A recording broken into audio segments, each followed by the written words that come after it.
5.0.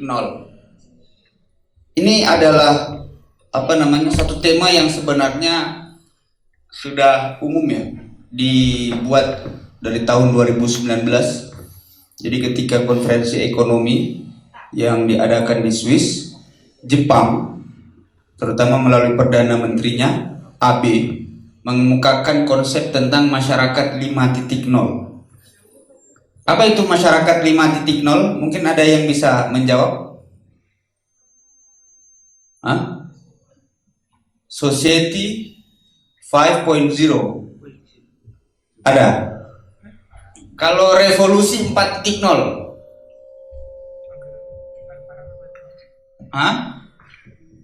Tahu nggak kalau revolusi 4.0?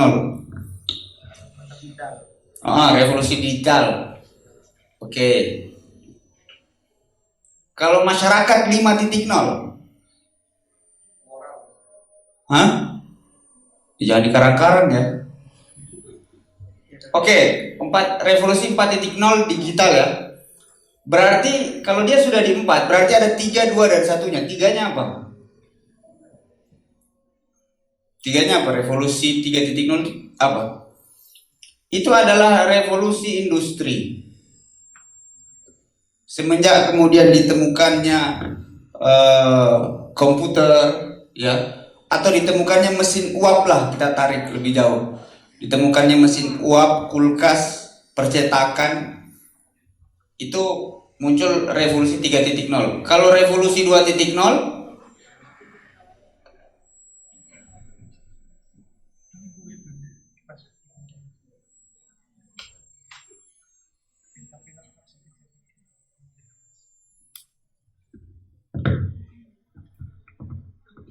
Masyarakat 5.0 ini adalah satu upaya dari dari bangsa Jepang atau dari pemerintahan Jepang untuk berusaha beradaptasi dengan revolusi 4.0 gitu loh. Yang dimana revolusi 4.0 semua bertumpu, semua menjadi sentralnya adalah digitalisasi teknologi gitu. Ambil contoh gini, kalau kayak gini, ini Zoom ya. Saya bisa tampil tidak hanya di dalam ruang ini. Jadi ruang tidak lagi hanya pada 3 dimensi. Satu dimensi kan depan belakang, 2 dimensi kiri kanan, 3 dimensi atas bawah. Tapi saya juga muncul di ruangan lain di sana, entah di mana gitu, yang mengakses saya gitu. Artinya di sini ada satu perubahan dari komunikasi, ada satu perubahan total dari pola relasi yang terjadi di tengah-tengah masyarakat dan seluruh kehidupan umat manusia, seluruh human being yang ada di dunia ini gitu. Dari pola komunikasi ini, informasi tersampaikan. Apa yang ingin saya sampaikan terhadap IMM, terutama ke depannya, ya terjadi saat ini. Saya memang berada di Umku ya, di Kudus. Tapi dengan adanya teknologi ini, saya bisa sampai juga mungkin ada yang dari Blora, atau ada yang dari Semarang, atau ada yang mungkin dari Sulawesi Utara sendiri, dari Manado, itu bisa menyaksikan saya. Itu satu perubahan yang signifikan.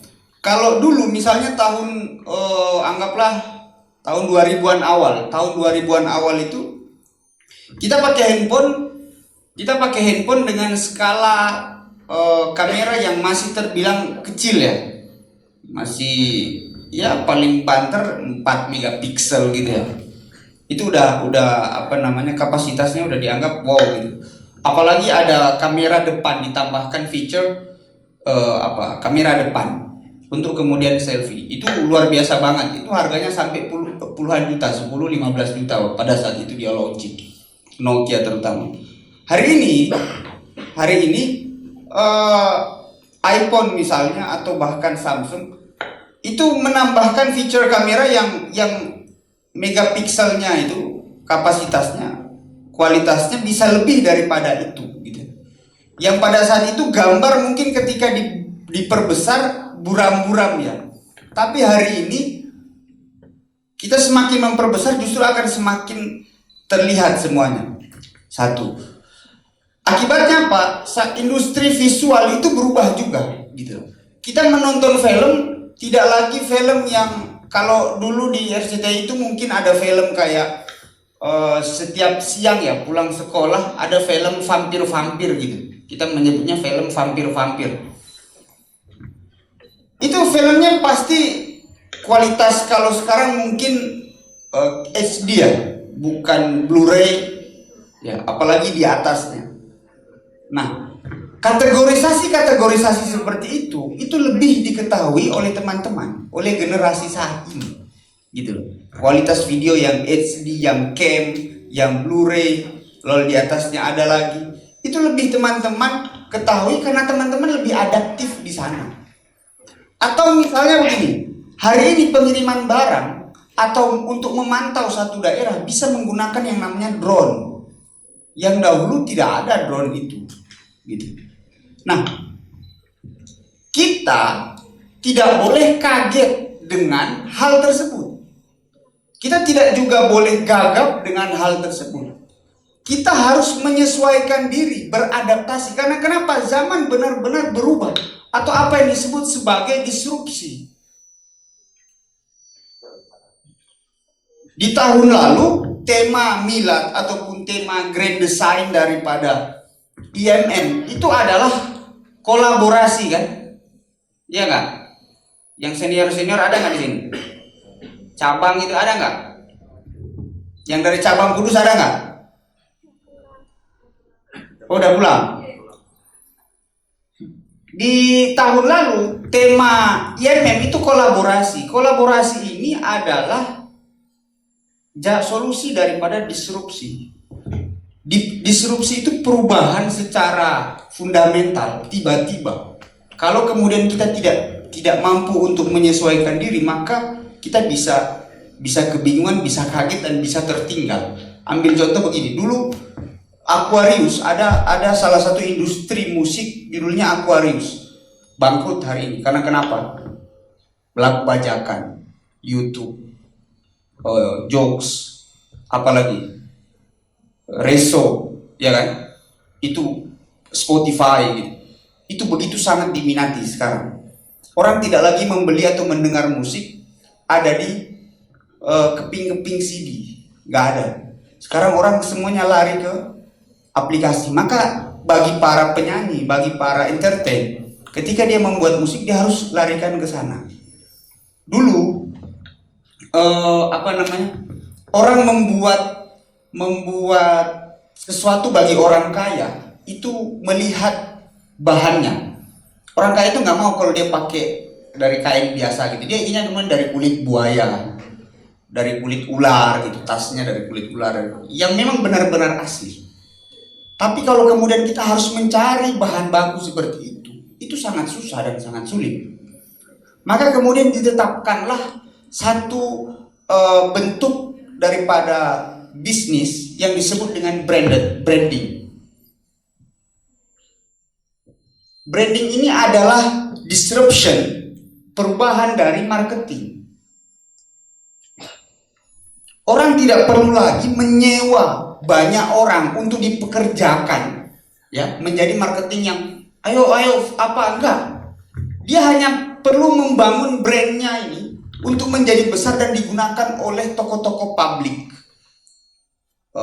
Dior, kemudian apalagi Nike, apalagi Hermes ya. Itu dia dipakai, dibeli oleh komunitas-komunitas tertentu gitu. Kenapa? Dalam rangka untuk membangun mindset untuk brandingnya ini. Jadi ketika misalnya ini Le Minerale-nya misalnya dikonsumsi oleh Muhammadiyah atau IMM lah terlebih khusus, maka orang akan mengenal bahwa Le Minerale ini adalah air pergerakan, air untuk pergerakan mahasiswa gitu. Atau dia dikonsumsi oleh organisasi mahasiswa seperti HMI, PMII, maka dia akan dikenal sebagai air daripada pergerakan. Nah, brand itulah yang dibangun sehingga kalangan atas itu menyukai ini. Mereka membeli dengan asas, dengan latar belakang daripada kesenangan, bukan kebutuhan gitu. Tetapi kalau kita hanya meniru kepada brand, maka secara otomatis di sini yang bisa untuk take over, terbang, yaitu hanya perusahaan-perusahaan besar, korporat besar. Terus bagaimana dengan masyarakat kecil? Atau ketika kita gambarkan di dalam segitiga seperti ini, ada di bawah, bagaimana dengan mereka? Bagaimana dengan ekonomi mereka? Begitu. Brand ini kan tidak mampu untuk dimiliki. Lalu kalau kita mau menjajaki produk kepada mereka, pun tidak akan menghasilkan untung yang banyak, begitu. Nah, disrupsi merubah itu, gitu. Justru cloud, kerumunan, ya, karena di bagian bawah ini paling banyak, ya. Kan orang-orang elit ataupun orang-orang kelas tertentu itu kan hanya sedikit dibandingkan orang-orang yang miskin populasinya. Disrupsi ini kemudian merubah itu menjadi bisnis yang menguntungkan. Apa menyebutnya? Kita menyebut dia sebagai misalnya ojol.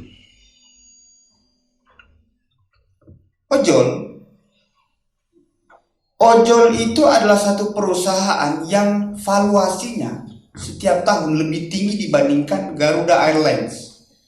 Ojol. Dia tidak punya aset apapun dibandingkan Garuda.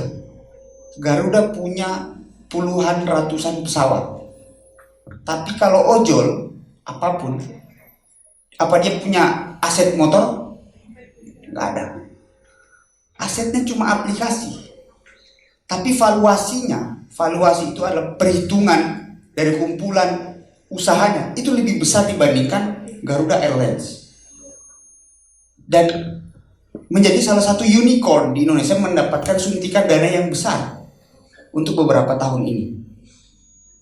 Dia hanya merubah mindset bahwa crowd, kerumunan, ini bisa diberdayakan. Taksi yang dahulunya hanya ditumpangi oleh orang-orang kaya, hari ini bisa ditumpangi oleh masyarakat. Karena masyarakat hanya butuh kepastian. Gitu. Dan harganya murah, 10.000, 20.000. Saya bisa naik taksi. Dulu harus 50.000 pakai argonya, 100.000. Ketika kita tidak mampu untuk melakukan kolaborasi dan mindset kita tidak berubah di era disrupsi perubahan seperti ini, atau sering disebut sebagai old school, cara berpikir tradisional, ya, kita akan hilang, kita akan tertinggal, kawan. Kita akan dilupakan. Contoh, saya balik ke dalam sejarah pergerakan. Di Indonesia ini ada pergerakan besar dulu di era zaman pergerakan nasional sebelum kemerdekaan 1920-an. Namanya Sarekat Islam. Pernah dengar? Sarekat Islam. Dengar sebagai sejarah atau dengar sebagai pergerakan? Dengar sebagai sejarah. Eksistensinya ada. Masih ada Sarekat Islam sekarang. Tapi kalau kita tanya, apakah Sarekat Islam itu memiliki kampus, memiliki panti asuhan, sekolah, BMT, atau amal-amal usaha lainnya? Ada nggak? Nggak ada. Kenapa? Karena Sarekat Islam pada saat itu tidak menyesuaikan dengan zaman. Sarekat Islam terlalu fokus terhadap politik, maka dia berusaha untuk merubah dirinya menjadi Sarekat Islam, dari Sarekat Dagang Islam menjadi Sarekat Islam, lalu Partai Sarekat Islam Indonesia, lalu jadi Partai Sarekat Islam, dan kembali pada akhirnya menjadi Sarekat Islam hari ini. Perubahan nomenklatur itu berarti menandakan perubahan daripada gerakannya. Muhammadiyah pun ketika dia tidak mampu untuk adaptif dan berkolaborasi, artinya begini, menguatkan kemandirian ini bukan berarti menjadi individualistik, ya. Bukan menjadi kemudian kita hanya mendisiplinkan diri kita, enggak. Menguatkan kemandirian itu adalah berarti kita bisa adaptif dengan zaman yang berubah ini. Dengan cara apa adaptif itu? Kolaborasi, bahwa kita tidak sendiri. Apa yang terjadi hari ini? Ambil contoh ketika Rusia versus Ukraina. Ini blok barat yang dipimpin oleh Amerika CS itu siap untuk membela Ukraina. Dan tentu saja di belakang Rusia ini ada China, ada Cina, ada Tiongkok, ada Korut di sana, ada Kuba di sana. Lalu posisi Indonesia di mana? Kalau Indonesia harus memilih salah satu, Amerika atau Cina, ya, maka ini akan berbahaya bagi Indonesia sendiri. Makanya isu yang lagi hangat sekarang adalah G20 itu mendatangkan Putin di Bali pada bulan November nanti. Ini viral. Kenapa? Karena Amerika Serikat terutama kalangan Eropa menolak kedatangan Putin. Piala Dunia saja dia dipunishment untuk tidak hadir di Qatar kan. Ya kan, Piala Dunia kan. Lah kenapa G20 mau diundang? Gitu loh. Nah, ini era disrupsi, bagaimana semua terjadi perubahan yang besar-besaran. Ketika kita tidak adaptif, ketika kita tidak melakukan kolaborasi, berarti kolaborasi ini adalah network, maka kita akan ketinggalan, kawan. Apalagi kemudian kita begitu menyembah berhala tradisional. Menyembah berhala tradisional itu kayak mana? Ya kita terlalu mengagung-agungkan kultur-kultur yang dulu, romantisme yang dulu, tanpa kita mempersiapkan sebenarnya kita ini sudah masuk kepada zaman baru. Ini kita harus sadar, ini zaman baru. Jangan sampai kita tergilas. Nah, zaman baru ini dibentuk dari, kalau tadi ada kolaborasi, maka selanjutnya ada mindset.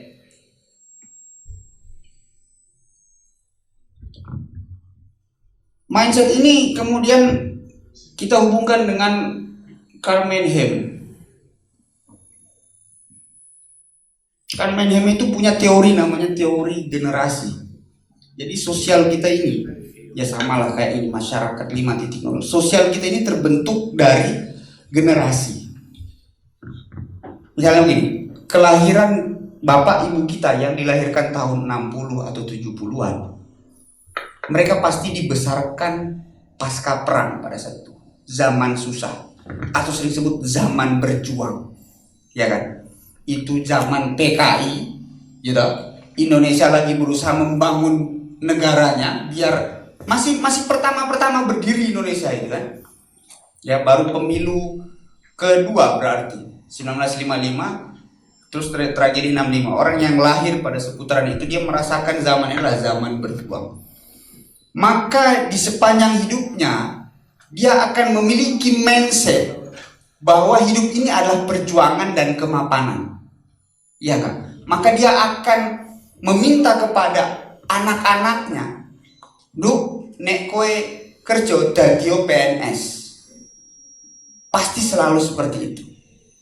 Kenapa? Karena aparatur pada zaman dia yang dia lihat, yang dia proyeksikan, ya itu yang paling mapan. Memang pegawai-pegawai Belanda pada saat itu, pegawai-pegawai Republik pada saat itu, dia mapan sekali. Maka mindset yang terbentuk adalah jadi pegawai. Padahal kalau kita hitung-hitung, hari ini ya dengan mindset menjadi pegawai dan menjadi misalnya wirausaha, ya wirausaha muda yang punya startup misalnya, dia lebih kaya dibandingkan menjadi PNS. Tapi mindset itu seiring waktu kemudian terkikis dengan kelahiran selanjutnya dari 70-80. Yang tadi kita menyebut dia sebagai generasi baby boomers. Jadi dia yang dilahirkan punya anak atau saudara 8, 9, 10, 12. Ya lihat saja bapak ibumu itu punya adik kakak berapa gitu. Ada yang 7, ada yang 6, ada yang 9. Itu disebut dengan generasi baby boomers. Jadi kelahiran yang banyak gitu. Maka secara otomatis di situ pangan susah, pekerjaan susah, maka dia akan dibentuk dengan berjuang. Masuk ke daripada baby boomers lalu masuk kepada generasi Y. Di Indonesia yang berlaku pada saat itu adalah Orba. Dibuka keran investasi sebesar-besarnya, berdiri berbagai macam perusahaan. Maka banyak kemudian kepala keluarga di sana yang bekerja menjadi pegawai di perusahaan, menjadi karyawan. Mindsetnya adalah mindset industrial. Habis kerja saya masuk di pabrik menjadi pegawai. Maka kamu lamar kerja, habis kuliah, habis sekolah, lamar aja kerja di perusahaan mana, begitu. Tapi saya langsung melompat ya, X, Y, Z, panjang berarti itu. Saya melompat, dia ke generasi, ini kelahiran berapa ini? Di 2000-an, berarti milenial ya. Apalagi nanti sampai habis milenial, dia di generasi Z atau selanjutnya ke generasi alpha gitu. Ke generasi milenial, berarti kan teman-teman itu berumur 6 tahun ketika handphone, internet itu sudah ada. Ya kan? SMP berarti teman-teman bisa mengakses Facebook dan YouTube. Ya kan? Atau mungkin BlackBerry juga. Teman-teman dibesarkan dengan teknologi itu untuk berkomunikasi dengan sesama. Artinya teman-teman adaptif dan tidak gaptek terhadap teknologi dibandingkan dengan baby boomers. Mereka tidak dibesarkan dengan teknologi, apalagi digitalisasi.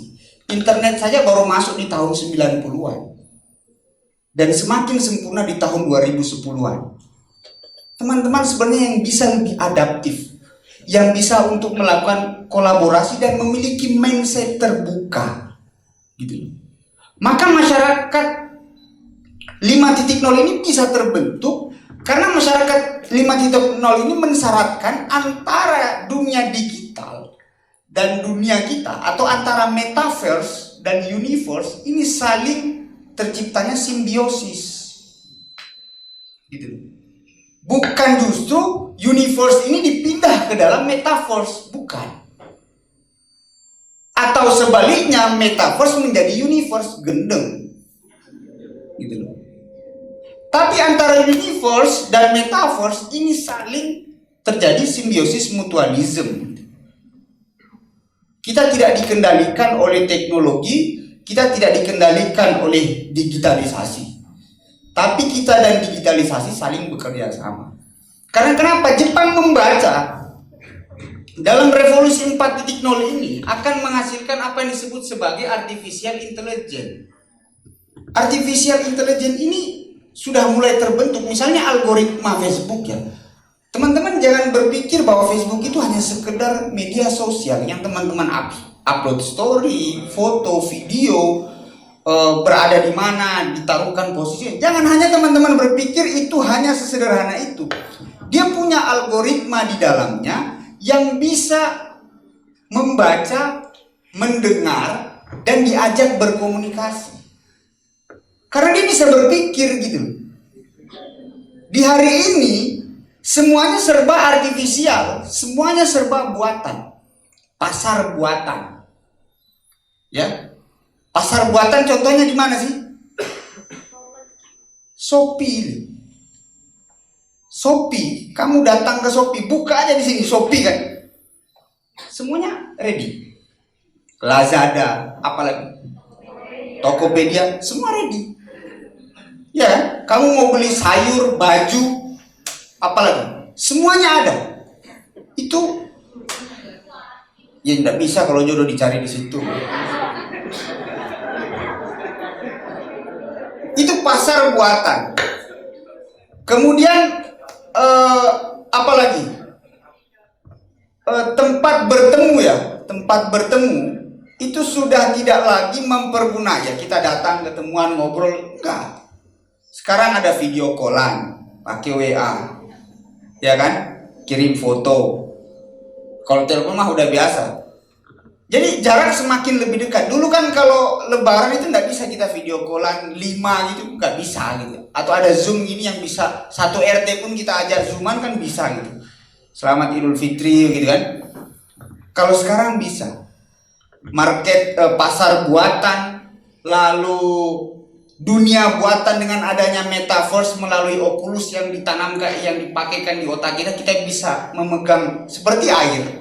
Tapi sebenarnya bukan nggak ada air gitu loh. Kita pegang ini, oh air gitu. Padahal kalau kita buka di dunia nyata, nggak ada airnya. Dunia buatan dan kecerdasan buatan. Gitu.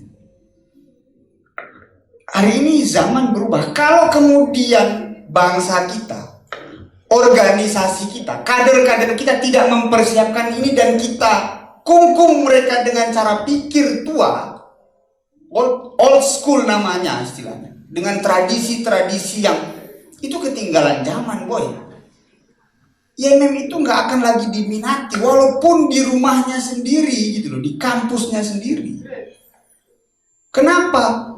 Ya kamu di IMM ini yang harusnya bisa progresif, bisa kreatif di situ, bisa berkolaboratif, tidak ditemukan, malah ditemukan disiplin. Yang ditemukan itu justru tradisi-tradisi lama, taklid gitu ya. Kemudian rapat-rapat nggak jelas gitu. Itu budaya-budaya yang lama ini harus disingkirkan demi pembangunan tadi. Karena kenapa? Di IMM itu kan sudah mengajarkan networking ya, kolaborasi lah istilahnya. Itu yang dibutuhkan hari ini. Kamu nggak bisa, misalnya begini, kamu sendiri ya, kamu sendiri, kaya sendiri, punya bisnis sendiri, sukses sendiri, nggak bisa, pasti bangkrut. Ambil contoh, ketika metaverse itu di launching, dideklarasikan ya oleh Mark Zuckerberg, Korea langsung saya ikut. Kenapa? Dia nggak mau sendiri. iPhone ikut, saya juga ikut. Langsung, karena kenapa? Hari ini bentuk daripada untuk upaya melawan disrupsi ini itu adalah aliansi dengan cara kolaborasi. Jadi buat network sebesar-besarnya, sebanyak-banyaknya, tambah jejaring, tambah pertemanan, buka keran untuk kita saling punya solidaritas, aliansi dimanapun. Ambil contoh tagar-tagar di Twitter yang sempat viral beberapa tahun lalu, apa aja coba? Ganti presiden, ya kan? Apalagi? Misalnya kasus Swinder, pernah nonton nggak filmnya? Nah, itu kasus dari aplikasi Tinder gitu, yang kemudian membohongi banyak orang. Mereka lalu mengupload itu di media sosial dengan gerakan hashtag, dengan gerakan kolaborasi, mampu menghancurkan atau mampu, jadi istilahnya ada selubung orang-orang besar yang mereka itu bersembunyi karena mereka punya kekuatan uang, mereka punya kekuatan hukum, mereka punya kekuatan relasi, tidak bisa digoyangkan melalui pengadilan karena pengadilan ini bisa masuk angin. Maka kita menggunakan kolaborasi dengan bentuk aliansi, kita viralkan hashtag, kita lempar di media sosial, kita lempar di Facebook, di Instagram, di Twitter. Apa yang terjadi? Massa bergerak. Misalnya begini, Mosi tidak percaya, hashtag Mosi tidak percaya, ya kan? Apa yang terjadi? Demonstrasi di mana-mana di seluruh Indonesia. Itu satu tanda bahwa hari ini untuk melawan disrupsi, bahwa kalau dulu misalnya di 98 atau di 65 orang harus bergerak ya, mahasiswa harus demo, itu harus dikirim kurir dulu. Jadi ada kurir dari Jakarta yang dia ke Bandung dulu, di sana mereka konsolidasi, lalu kurir ini dikirim lagi ke Semarang, di Semarang konsolidasi, dari Semarang dikirim lagi ke Solo untuk konsolidasi, Solo ke Jogja. Nah, kurir ini sembunyi-sembunyi, dia jadi kayak intel di mahasiswa. Kalau dulu di 98 itu ada peran-peran kurir itu. Tapi kalau hari ini ada orang yang mau jadi kurir ketika mau demo besar-besaran, nggak perlu naikin hashtag, naikin postingan di IG, ya kan? Gampang. Kita berkolaborasi, kita beraliansi dengan kekuatan massa yang banyak seperti itulah. Wacana, diskusi itu kemudian kasus itu viral, keadilan kemudian ditegakkan di situ. Masyarakat berubah, bahwa masyarakat mempergunakan teknologi bagi kepentingannya, bukan kemudian masyarakat hanyut ke dalam teknologi tersebut. Apalagi kemudian justru kita gaptek, nggak bisa teknologi. Nah, ini lebih bahaya lagi nih, gitu. Tapi saya sih yakin ya, maksudnya gini, teman-teman yang ada di sini itu karena kelahiran tahun 2000-an pasti bisa untuk mempergunakan teknologi. Kenapa? Karena dibesarkan teori generasi dari Karl Mannheim tadi. Teman-teman dibesarkan dengan teknologi, dengan handphone, dengan YouTube, dengan Facebook untuk berkomunikasi ya, masih SD, SMP, komunikasinya pakai Facebook. Jadi lebih bisa untuk beradaptasi dibandingkan dengan baby boomers yang baru umur 5, nanti umur 50 baru ngakses. Tolong dong buatin akun Facebook, Dek. Mereka baru disuruh buatin akun Facebook gitu. Dia belum tahu Discord, dia belum tahu aplikasi link ID apa macam-macam lah aplikasi-aplikasi itu yang banyak sekali, atau bahkan membuat aplikasi sekalipun. Nah, masyarakat 5.0 ini bagi saya di Indonesia terutama ini memang masih menjadi satu barang yang baru, tapi dia tetap berkembang gitu, tetap ada. Dalam artian memulai, suara-suaranya mulai ada. Ambil contoh begini. Kita bisa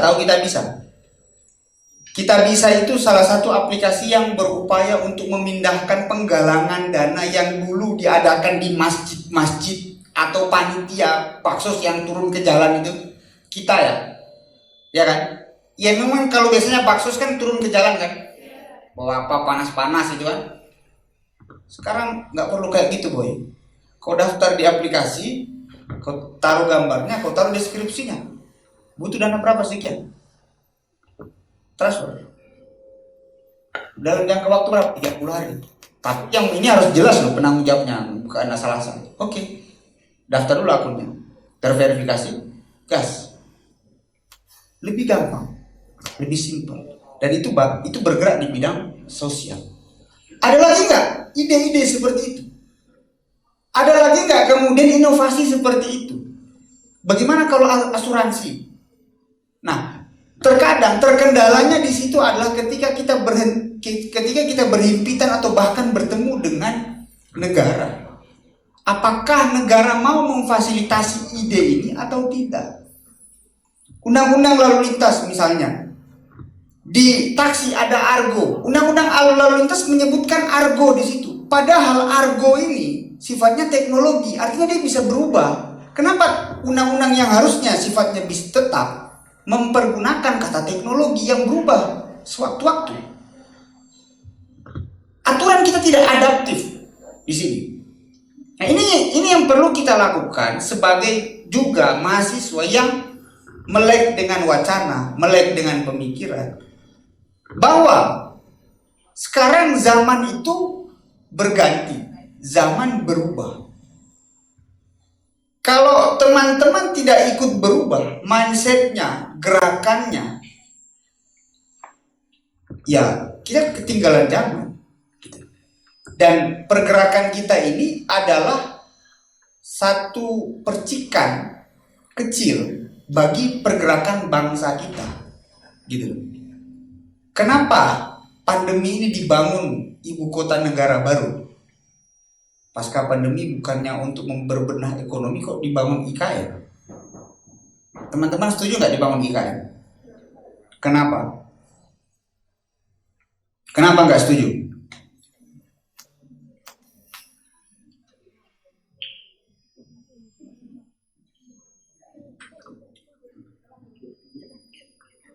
Kenapa? Kenapa nggak setuju? Masih banyak hal lain yang perlu diurus ya. Itu adalah, jadi IKN penjelasannya begini. Jadi Sri Mulyani, Jokowi sebenarnya itu dibisiki gitu. Saya nggak mau membela mereka ataupun menyudutkan mereka, nggak. Saya hanya memberikan informasi. Mereka diberikan informasi oleh kalangan profesor, Renal Kasali misalnya. You kalau mau invest, jangan invest untuk dibagi ke banyak hal. Misalnya bagi-bagi uang 600.000 itu. Itu nggak punya efek apapun itu. Bantuan langsung tunai BLT kan, dibagi tiap satu angkatan berapa miliar dikucurkan dibagi. Efeknya apa? Nggak ada. Artinya untuk investasi jangka panjang bagi bangsa ini jangan kau cacah dia. Kenapa? Teman-teman kan berpikir bahwa ketika kita punya bisnis yang banyak, kita akan meminimalisir resiko, ya kan? Punya bisnis jualan sembari ngajar, sembari kemudian jadi ojek online. Wah, uangnya pasti banyak. Pikirnya kan begitu kita kan? Pikirnya begitu. Tetapi itu juga memberikan banyak resiko. Kenapa? Anggaplah kamu kelimpungan di ojek online karena capek kerja malam. Kamu harus masuk pagi ngajar lagi. Habis itu ada pesanan baju lagi. Satu dia morat-marit akan membuat yang lain morat-marit semuanya. Gitu loh. Maka di disrupsi ini, terutama di dalam buku Pandemic Century, disarankan kalau you mau bangun bisnis, investasikan besar-besaran di salah satu saja, tapi dibuatkan ancang-ancangnya, gitu loh. Dibuatkan ancang-ancangnya yang memang sudah persiapan gitu loh untuk lepas landas. Bukan baru kamu buat tiba-tiba gitu langsung invest 15 miliar bangun startup begini, enggak. Ambil contoh Facebook. Mark itu punya bisnis apa kalau enggak cuma Facebook aja? Kan cuma Facebook yang dia bangun.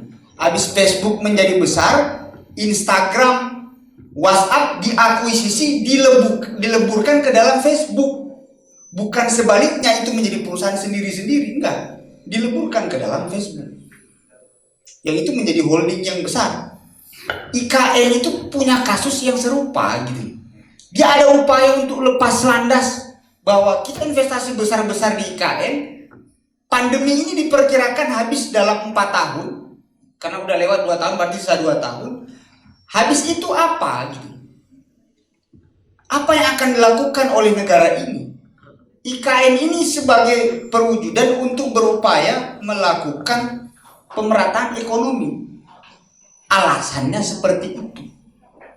Tetapi ketika tidak dijalankan dengan sebaik mungkin visi yang besar ini juga menjadi ancaman bagi bangsa ini. Kita akan memiliki hutang, bahkan tersangka-tersangka koruptor. Kenapa APBN kita akan habis dialihkan hanya untuk membangun ibu kota negara? Makanya ini ya tergantung pada teman-teman. Maju kena, mundur kena, didukung yo kena, nggak dukung yo kena gitu. Itu apa namanya hubungan IKN yang lompatan pasca pandemi, karena kita berbicara masyarakat 5.0 ini pasca pandemi. Terutama menguatkan kemandiriannya. Jadi gagasan menguatkan kemandirian ini, terutama DPP IMM, karena melihat konteks ruang dan waktunya. Muktamar ditunda disebabkan karena pandemi. Maka di periode baru ini, apa yang akan dikerjakan oleh IMM? Pandemi, mengurusi pandemi atau pasca pandemi? Ketika pasca pandemi, semua kehidupan berubah. Ekonomi berubah, pembenahan ekonomi lagi. Ya, sosial berubah, kesehatan berubah, komunikasi sosial berubah, semuanya berubah. Apa yang akan diciptakan, apa yang dilakukan oleh IMM? Yaitu menguatkan kemandirian. Artinya memberikan saran kepada negara bahwa negara harus bersiap-siap juga. Pasca pandemi ini banyak negara yang melejit.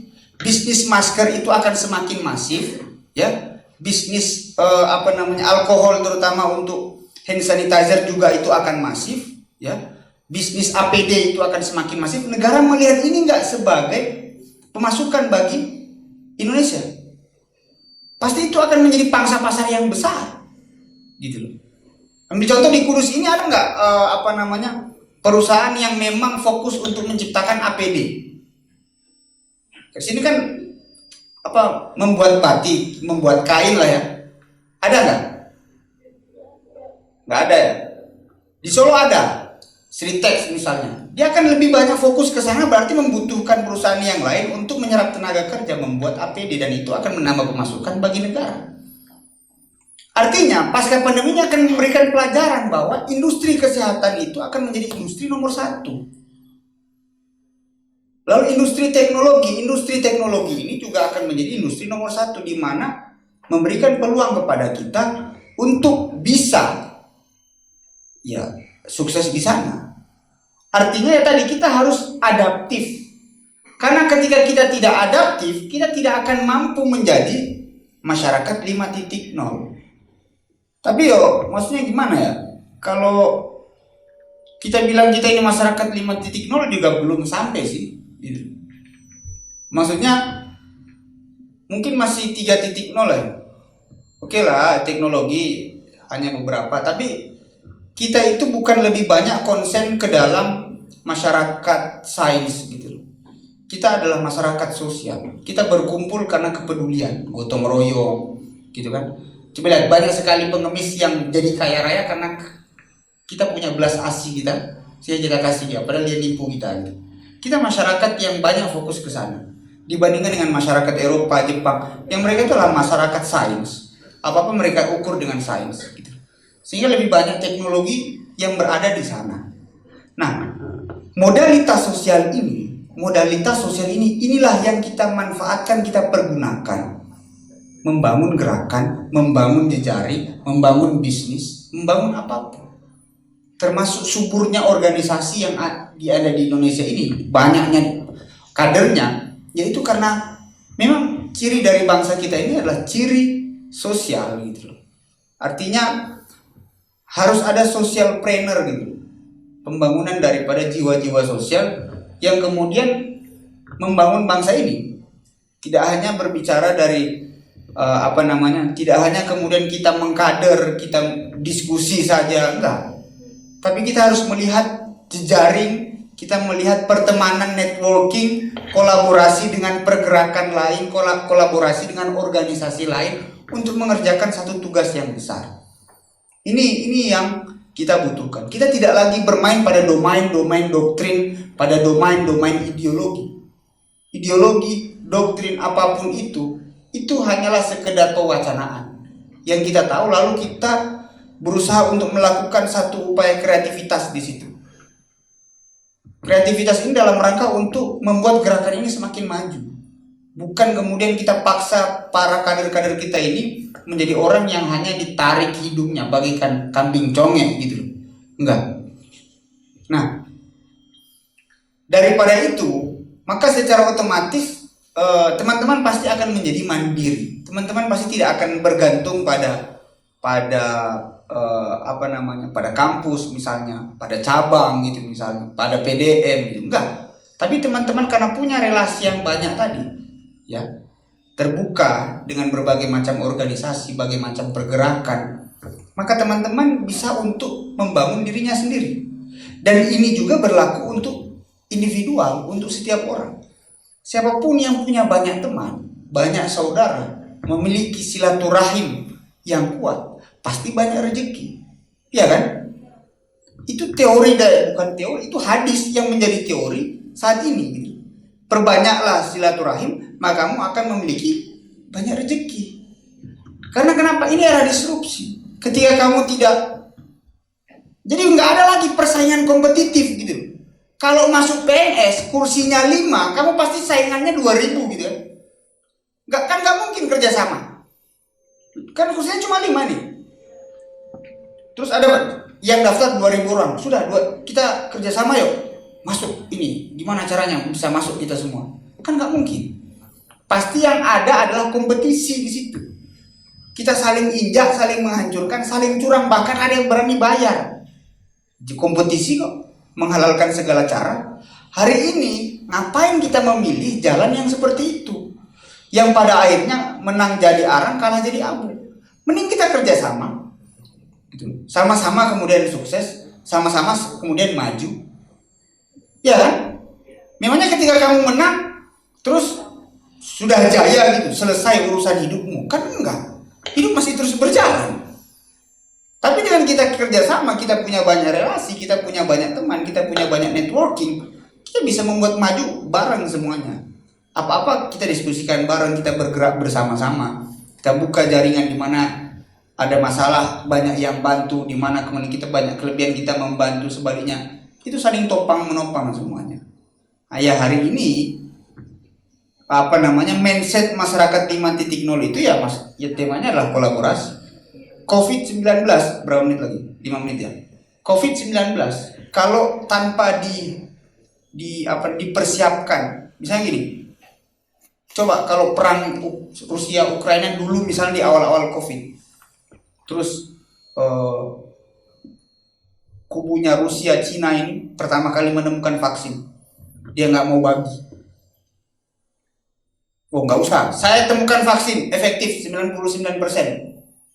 Ada yang minta dong genomnya, mau kita jadikan. Enggak, saya nggak mau kasih. Kenapa? Kamu musuh. Ah iya, bahaya kan? Malah mati. Ada yang nunggu mati baru kemudian dikasih. Kenapa? Urusan politik. Padahal nggak harus seperti itu. Kita berteman aja, kita nggak usah kompetisi. Politik itu kompetisi pasti. Sosial aja gitu loh. Kita berkawan aja, kita berkolaborasi aja gitu. Dengan kolaborasi, pandemi sebelum pandemi ini, baik misalnya flu Spanyol, Black Death misalnya, itu membutuhkan sampai 2 dekade, 20 tahun untuk selesai. Kita hanya dalam waktu 1 tahun saja sudah ketemu vaksin. 1 bulan para ilmuwan mampu untuk merangkai RNA dari virus tersebut. 1 bulan. Kekuatan ilmu pengetahuan dan kerjasama kolaborasi dari para ilmuwan luar biasa. Nah, itu juga yang bisa kita pakai untuk kita terapkan di dalam menguatkan kemandirian. Mandiri itu bukan hanya kamu kerja sendiri, nyuci baju sendiri, makan sendiri.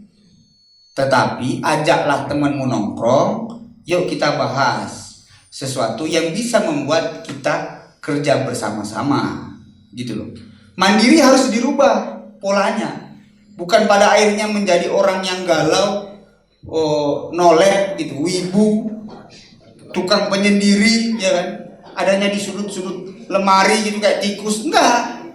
Mandiri itu yang bekerja sama gitu. Enggak kemudian kamu, cuma saya sendiri yang mampu menyelesaikan. Karena berkat usaha saya berhasil. Enggak kayak gitu modelnya, bos. Justru kau akan ketinggalan dengan orang-orang yang punya network yang besar dan luas. Gitu. Ya, mungkin itu yang bisa saya sampaikan, kurang dan lebihnya mohon dimaafkan. Kita bisa lanjutkan di dalam diskusi. Saya kembalikan kepada moderator. Terima kasih.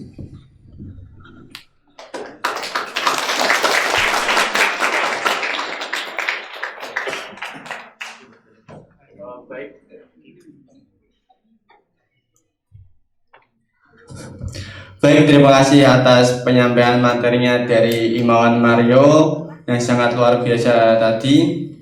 Selanjutnya kami buka sesi tanya jawab. Kami buka 3 penanya. Monggo.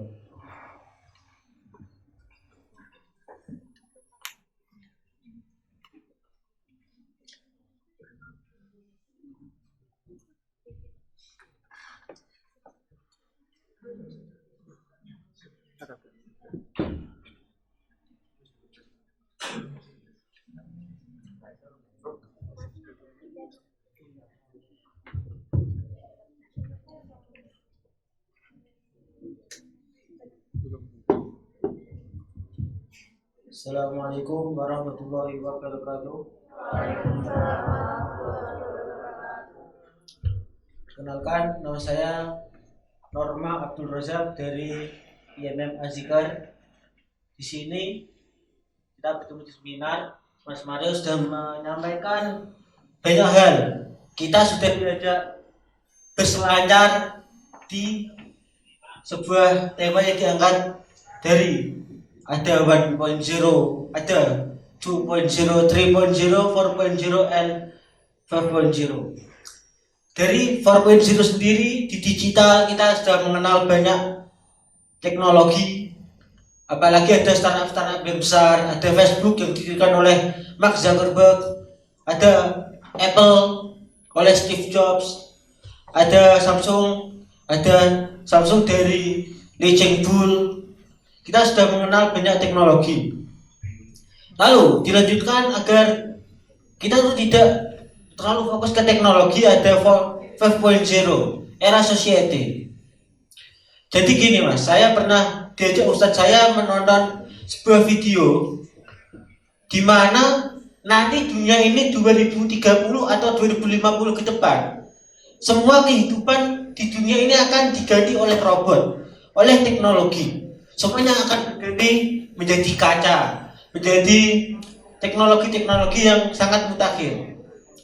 Lalu dengan adanya 5.0 ini itu mengikis adanya 4.0 yang dimana kedikdayaan manusia itu agar tidak tergantikan oleh robot-robot itu. Lalu pertanyaannya, bagaimana kita itu sebagai mahasiswa khususnya di IMM agar hal 2030 yang ada di video itu tidak terjadi mas, begitu. Terima kasih.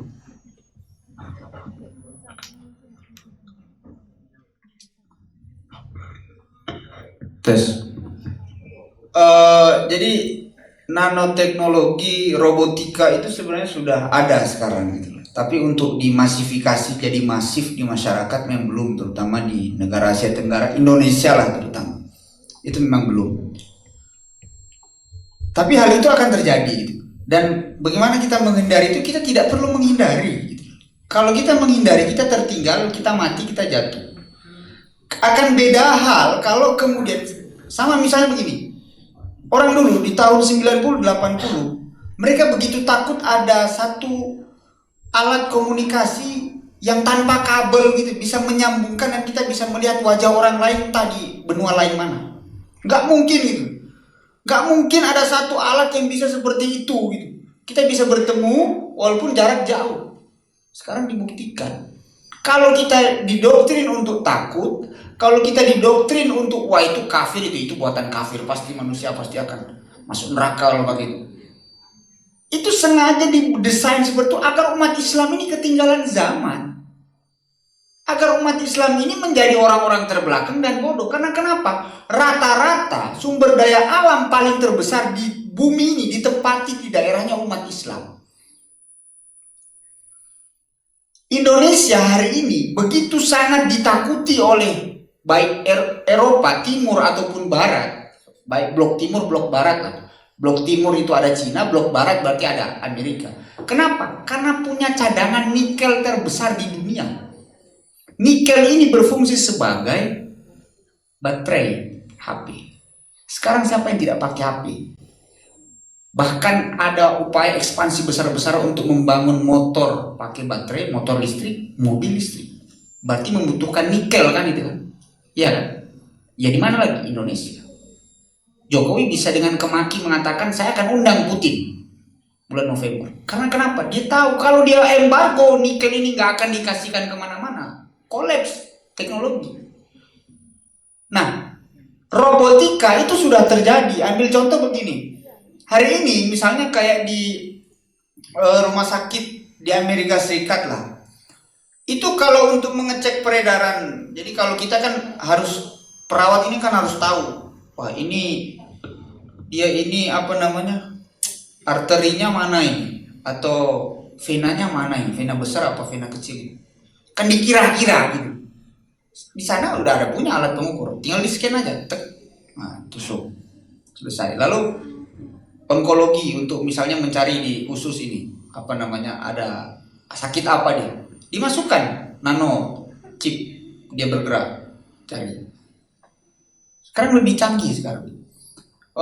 Ada juga misalnya satu uji coba jadi tikus itu dibedah batang otaknya lalu ditanamkan litium di situ di batang otaknya ini.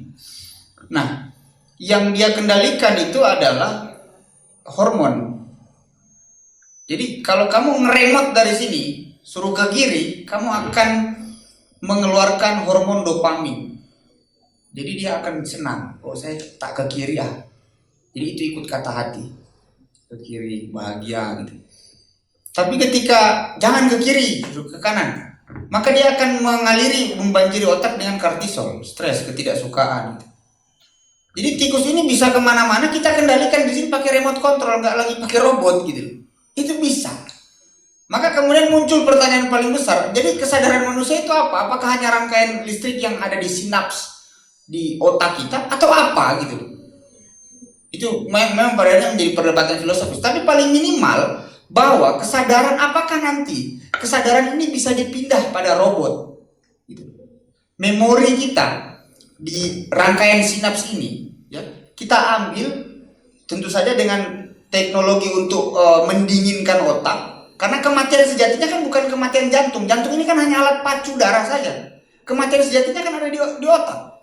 Ketika otak tidak dialiri oleh oksigen mati seluruh tubuh mati, saraf apa segala macam ada di otak. Itu kita pindah kesadaran ke robot. Apakah robot ini akan hidup di masa depan? Saya nggak tahu tapi ada kemungkinan ke sana gitu loh. Ada kemungkinan untuk ke sana. Kemajuan-kemajuan itu, imajinasi-imajinasi itu harus kita maksudkan sebagai upaya untuk mempermudah kerja-kerja manusia. Bukan untuk menghancurkan, menjajah, membinasakan manusia. Saya ambil contoh ketika memanas dua negara hari ini. Rusia itu punya hulu ledak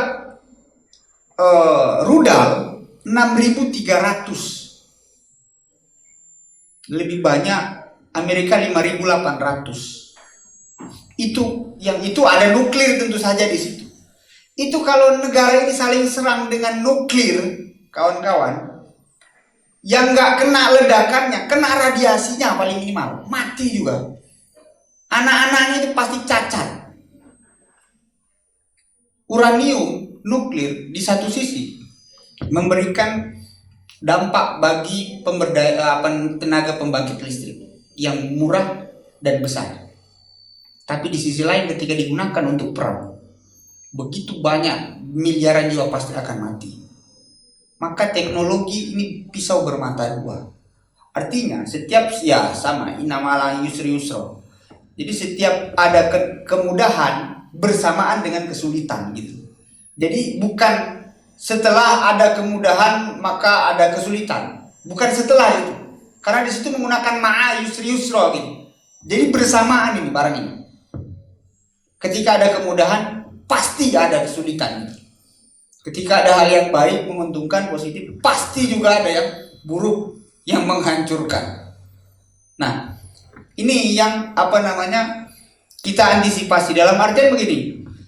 Ini sebagai spirit membongkar order, membongkar batas horizon yang dibangun oleh para baby boomers ini loh, para generasi tua kita yang selalu membuat kita pesimis, yang selalu membatasi kita, yang selalu memarahi kita. Kamu Mbok nggak usah pikir kayak gitu. Kamu Mbok jangan pikir yang aneh-aneh. Ini kan membatasi bagaimana kemajuan dari generasi yang baru. Zaman sekarang adalah zaman mereka, zamannya Bapak dulu 20 tahun lalu ketika Bapak berumur 25 atau 20 tahun. Sekarang kan Bapak umur 50, umur 60. Udah masuk masa-masa senjakala. Wayahnya ibadah, istirahat gitu. Nah, ini jangan mengintervensi pemikiran kaum muda untuk suruh ikut zamanku masih lebih bagus daripada punya kalian. Jangan begitu. Kalian harus memiliki zaman sendiri, mindset zaman sendiri. Bangun peradaban kalian sendiri. Jangan kita border ini pemikiran anak-anak ini menjadi hanya seperti katak dalam tempurung. Berkreasilah, berkaryalah, berpikirlah, majulah, berkemajuanlah gitu. Jangan dibatas-batasi. Kayak gitu, ustadzmu nonton robot, dia dibesarkan tidak dengan robot. Maka dia akan berpikir robot ini pasti akan membunuh saya gitu, akan menguasai saya. Kalau kamu yang dibesarkan dengan Gundam, dibesarkan dengan Power Rangers, itu robot semua, justru akan membantu menghilangkan kejahatan di muka bumi ini. Ini kan mindset yang berbeda dan saling tolak belakang. Sayangnya kamu lebih menghormati gurumu dibandingkan Power Rangers, gitu loh. Nah, tetapi yang kamu nonton Power Rangers baik gitu, nggak mungkin sesuai dengan persepsi ustadzmu gitu. Nah, jangan sampai kemudian kita dibatas-batasi seperti itu gitu. Kita diberikan ketakutan, kegemparan, larangan yang aneh-aneh, yang itu sebenarnya hanyalah ekspektasi gitu. Terkadang kan pikiran kita ini kan yang meracuni tubuh kita. Itu jangan sampai. Bebaskan. Bukan liarkan ya, bebaskan. Berkreasilah, berimajinasilah. Jadilah dirimu sendiri di sini. Maka kalau kamu melihat robot itu, apakah kita harus ke sana atau enggak? Kita pasti akan ke sana karena kita sudah ke sana sekarang. Apakah dia akan menguasai dunia atau tidak? Ya saya sih berani jamin dan luar biasa jamin nggak mungkin dia menguasai dunia. Karena kenapa? Pasca metaverse ini, pasca kemudian kita yang menggunakan teknologi, digitalisasi, medsos, kita akan kembali ke universe, ke alam yang sejati, ke alam ini. Kenapa? Karena pada akhirnya kita sadar bahwa metaverse ini menghabiskan banyak biaya, halusinasi, lalu banyak membuat kerusakan, gitu loh. Maka yang sejati ini kan ya ada alam nyata ini loh, bukan kemudian alam buatan tadi. Ini kan zaman kayak berganti-ganti aja, dari buatan menuju alami, alami menuju buatan, kan begitu. Jadi dulu sebelum ada Renaissance misalnya ditemukan mesin uap, dulu orang beranggapan bahwa bumi ini punya Tuhan, kita hanyalah peziarah saja. Lalu paradigma itu berubah menjadi Faber Mundi namanya. Kita ini yang menciptakan dunia. Maka disitulah orang memahat, mematung, menggambar, membuat karya. Karena dia beranggapan dunia ini saya yang memiliki, saya mengelola. Saya bukan peziarah datang hanya untuk beribadah lalu mati, enggak. Saya datang, saya kelola, saya ciptakan sesuatu. Saya menjadi Faber Mundi, pengendali dari dunia ini. Nah, lebih sekarang malah saya membuat dunia buatan. Ya kan? Dengan apa? Dengan metaverse tadi, dengan medsos, dunia maya, virtuality gitu. Nah, saya yakin nanti di masa depan pasti kita akan kembali lagi ke masa universe, ke masa alami. Itu pun setelah perang nuklir dulu gitu loh.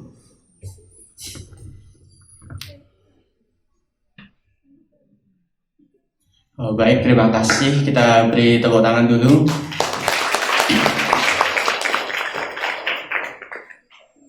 Selanjutnya, bila ada pertanyaan lain.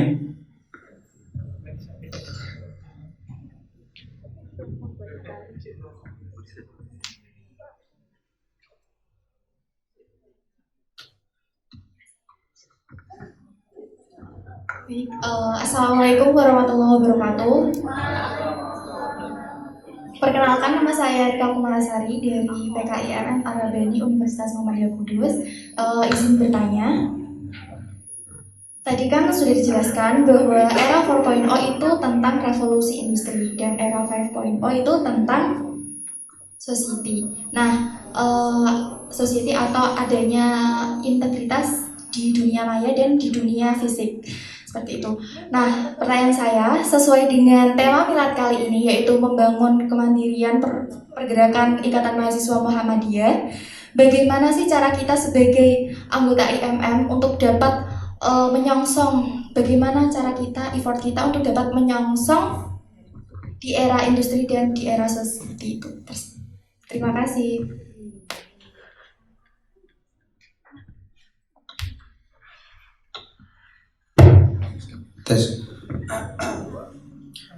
Bagaimana cara kita menyongsong, memperkuat, membangun kemandirian pergerakan ya? Pertama, revolusi mindset gitu loh, atau disrupsi mindset kalian gitu. Jadi mindset kuno DAD misalnya dengan cara-cara yang kuno, diskusi dengan cara-cara yang kuno, buatlah menjadi diskusi yang menarik, yang kolaboratif, yang adaptif. Yang paling minimal istilah zaman sekarang itu yang gaul lah gitu. Yang jangan kuno, yang ketika mahasiswa yang non IMM lah, yang bukan kader, dia ikut diskusi itu, ya dia merasa ini kepentingan bersama, ini nggak hanya bersifat ideologis semata gitu. Buatkan satu gerakan-gerakan yang disruptif atau paradigma atau mindset yang disruptif, yang memang dia berubah dari tatanan gitu. Yang pada normalnya mungkin senior-senior kalian itu mewariskan harus begini, nanti kalian begini. Coba sedikit putar balik gitu, pakai jalan yang lain. Kenapa?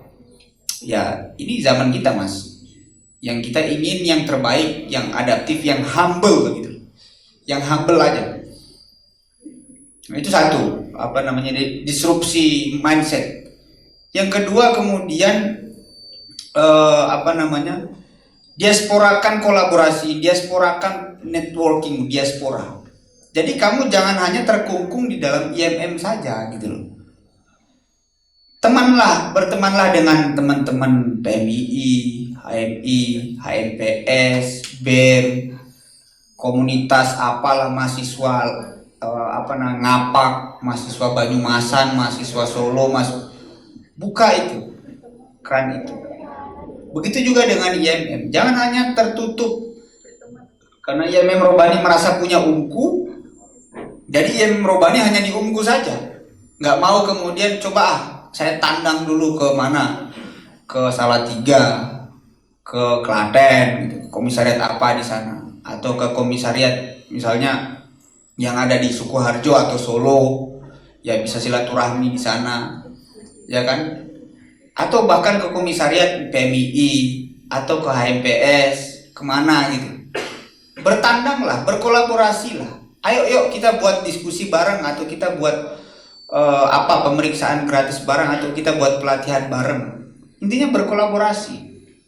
Yang di situ akan membuka mindset teman-teman bahwa kita tuh nggak sendiri gitu loh. Kita juga nggak eksklusif gitu. Kita nggak tertutup.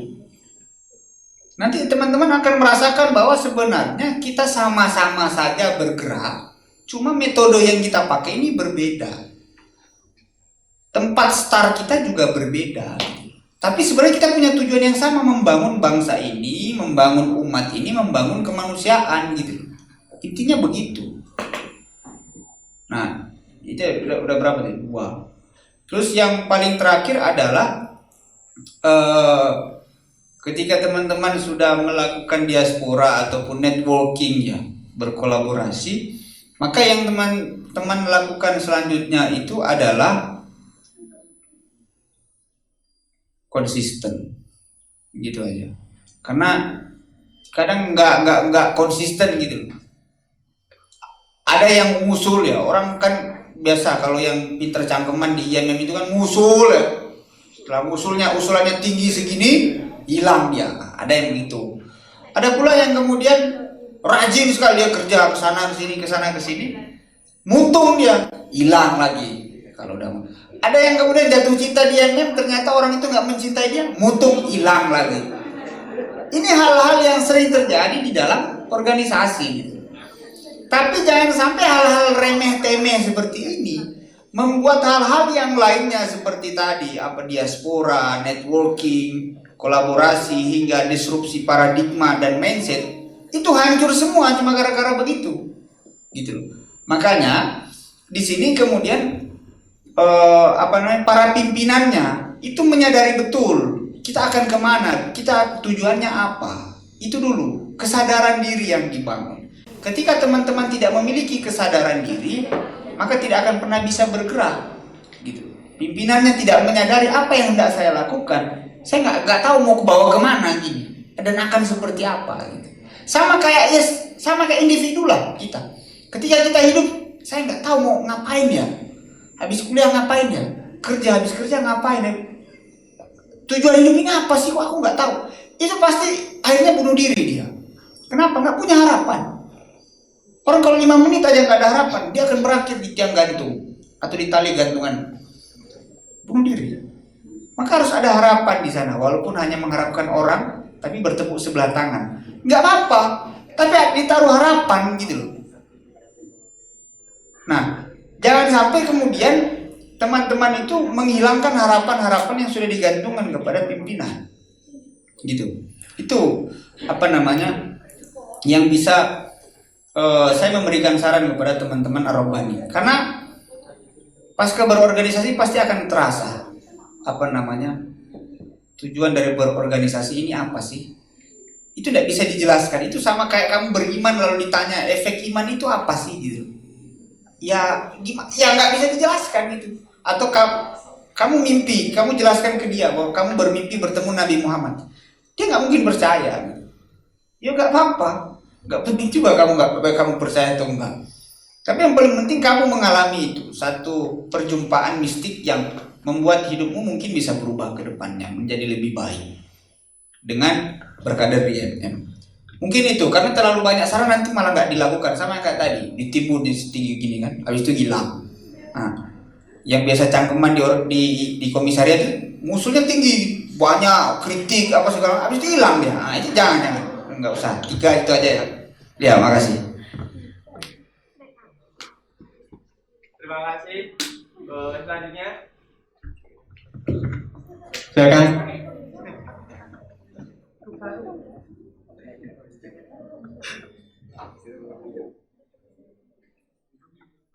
Cek. Assalamualaikum warahmatullahi wabarakatuh. Perkenalkan, nama saya Imam Muhammad dari PK IAP Alfiter Universitas Muria Kudus. Berbicara mengenai masyarakat 5.0 ya, ini menurut saya menarik. Soalnya saya juga dari teknik industri. Ya. Kebetulan juga saya bekerja di suatu perusahaan di Kudus. Jadi saya lebih tahu lah bagaimana kehidupan di suatu industri. Masyarakat 5.0 adalah suatu konsep yang yaitu masyarakat yang berpusat pada informasi atau berpusat pada manusia atau human centers dan berbasis pada teknologi atau teknologi base yang dikembangkan pada Jepang. Melalui masyarakat 5.0, kecerdasan buatan atau artificial intelligence akan mentransformasikan big data yang dikumpulkan melalui internet atau IoT, Internet of Things, menjadi suatu kearifan baru yang akan didedikasikan untuk meningkatkan kemampuan manusia. Ya, menurut Mas Mario, suatu konsep 5.0 ini itu akan mendegradasikan peran manusia atau malah sebaliknya. Itu ya. Mungkin itu. Terima kasih. Ya.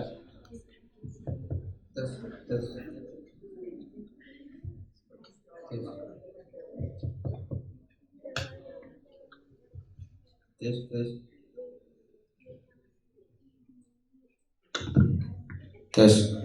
Ya, apakah 5.0 ini akan mendegradasikan kemanusiaan atau manusia itu sendiri atau bagaimana gitu? Saya akan menceritakan dari yang buruk-buruk aja dulu lah. Di Swiss, divorce atau perceraian itu hampir 55% terjadi. Di Swedia itu lebih tinggi lagi, 70%. Tingkat perceraian itu terjadi karena kenapa?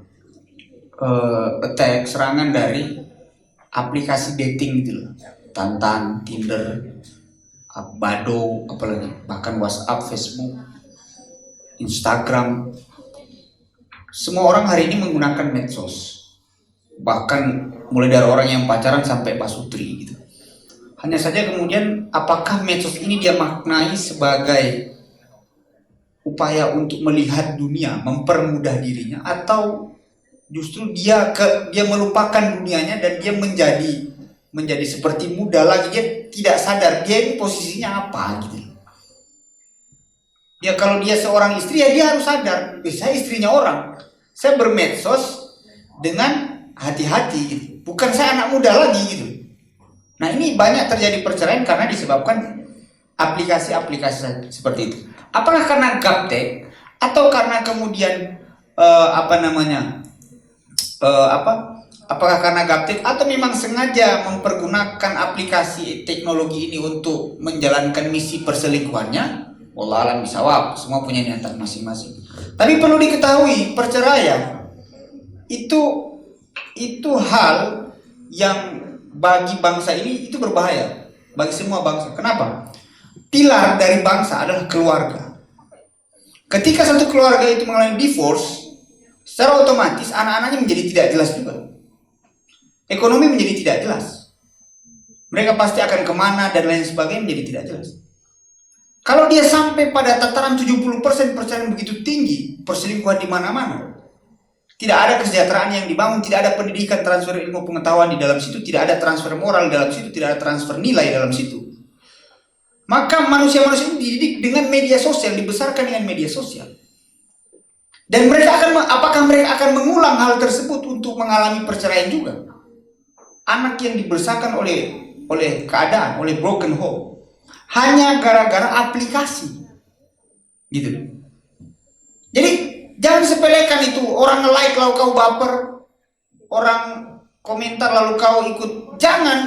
Maksudnya jangan kagetan gitu loh. Ya sudah biasa aja, be aja gitu loh. Karena budaya medsos memang seperti itu gitu. Atau bisa jadi untuk mempermudah kalian gitu. Itu salah satu efek daripada aplikasi itu. Itu hanya salah satu ya. Efek daripada aplikasi itu ternyata bisa juga merusak pilar bangsa kita, apa? Keluarga. Satu. Yang kedua, teknologi.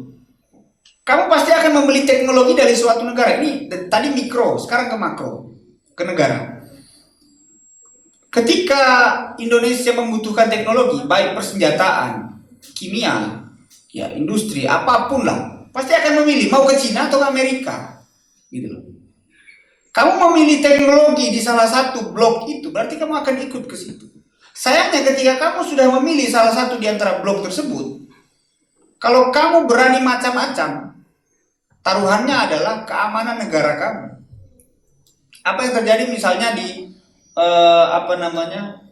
Estonia gitu. Estonia itu kan dia ngambil teknologi dari Rusia.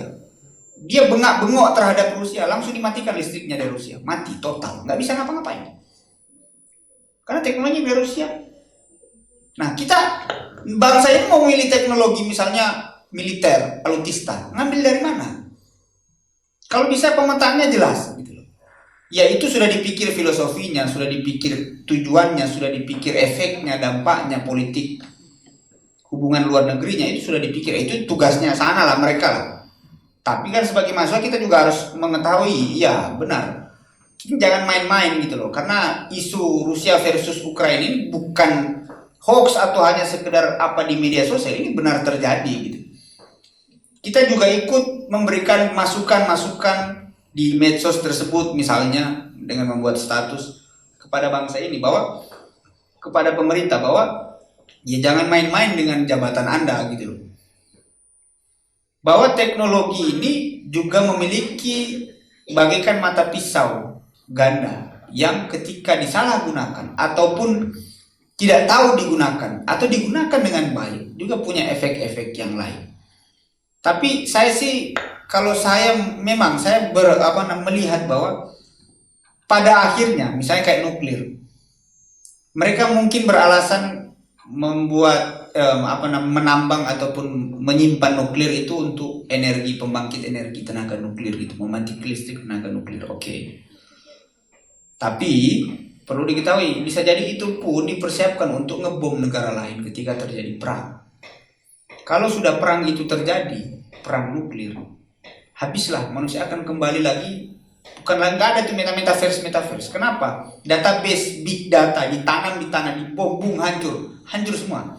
Teknologi yang sudah kita bangun, lab, kesehatan, apalah, antivirus, ketika nuklir hantam selesai, kita ulang dari nol lagi. Maka kita akan kembali lagi ke zaman nol. Maka pada saat itulah Dajjal akan keluar gitu. Enggak bercanda. Ketika itu terjadi, ya kita kembali dari metaverse tadi menuju universe. Kita akan kembali ke alam biasa. Kita akan bercocok tanam. Kita akan, istilahnya dia bukan degradasi sih. Teknologi ini adalah pisau. Kau bisa gunakan untuk memotong cabai atau kau bisa pakai untuk nikam orang, gitu aja. Maka yang perlu dididik adalah manusianya. Kau ajari dia adab dan etika serta akhlak, atau kau ajari dia bertarung serta kesombongan. Kalau kau ajari dia adab, dia akan tahu pisau ini pakai buat apa. Tapi kalau kau ajari dia kesombongan, kecongkakan, kekuasaan, dia akan pakai pisau ini untuk membunuh. Begitu juga dengan teknologi. Teknologi ini kau buat, kau ciptakan, kita gunakan untuk kita bagi dengan sesama, untuk mempermudah yang lain, mengentaskan kemiskinan, mempermudah pendidikan, ya kan? Tapi kalau kita melihat teknologi ini sebagai jalan keluar untuk menguasai suatu bangsa, ya habislah. Maka kita pasti akan balik kepada universe, kembali ke seperti masa lalu, alamiah, natural, naik kuda gitu. Nah, kalau sekarang kan kuda buatan, motor, mobil, ya kan? Semua sekarang serba buatan. Tapi nanti ketika semua hancur buatan-buatan itu, yang terjadi adalah ya pasti akan kembali pada alami. Begitu. Artinya ini semua tergantung manusianya lah. Kita bukan tergantung teknologinya. Teknologi itu adalah satu benda mati.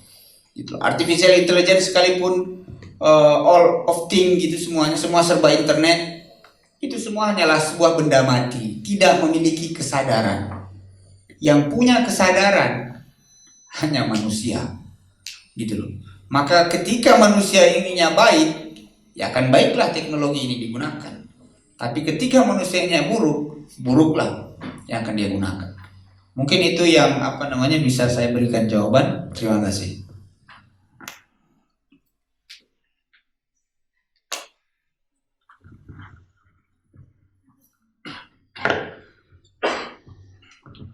Terima kasih atas jawabannya.